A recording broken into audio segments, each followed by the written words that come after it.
बोलो बोलो रामेश्वर नाथ की।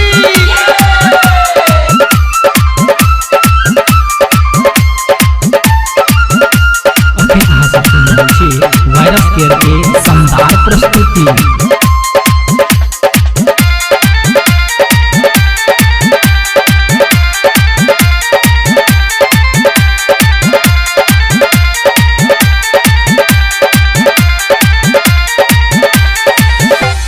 किया रुसल छीना यो भोला, किया रुसल छीना यो, किया रुसल छीना यो, किया रुसल छीना यो भोला, किया रुसल छीना यो, किया रुसल छीना यो भोला, किया रुसल छीना।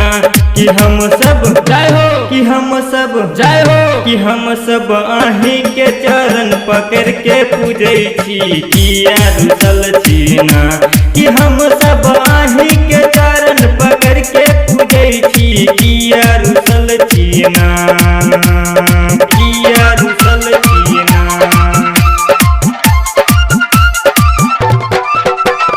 किया रुसल छीना।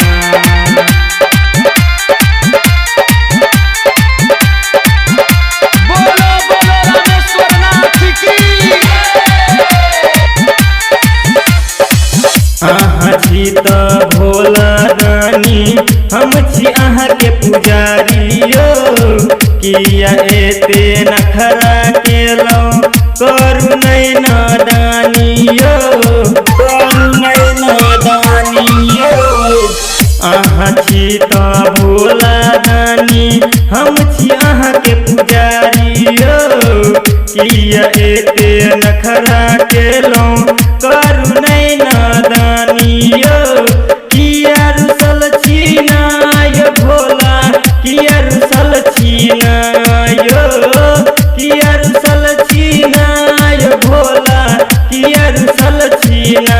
कि हम सब जय हो, कि हम सब जय हो, कि हम सब आही के चरण पकड़ के पूजै छी। किया रुसल छीना, कि हम सब आही के चरण पकड़ के पूजै छी। किया रुसल छीना, किया रुसल छीना,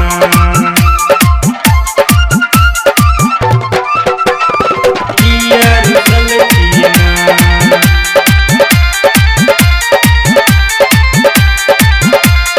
बोलो बोलो रामेश्वर नाथ की। सुन सवरिया अहाँ के भोला, सुनबे दुखक कहानी यो। अहाँ के तऽ के नहीं पूजैया, पूजे दुनिया सारी यो, पूजे दुनिया सारी यो। सुन सवरिया अहाँ के भोला, सुनबे दुखक कहानी यो। अहाँ के तऽ के नहीं पूजैया, पूजे दुनिया सारी यो। किया रुसल छीना यो भोला, किया रुसल छीना यो, किया रुसल छीना यो भोला, किया रुसल छीना।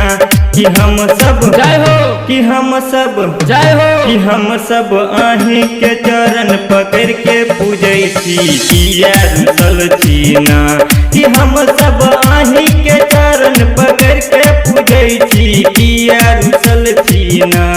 अखन अहाँ सब सुनि रहल छी वायरसकेयर के शानदार प्रस्तुति।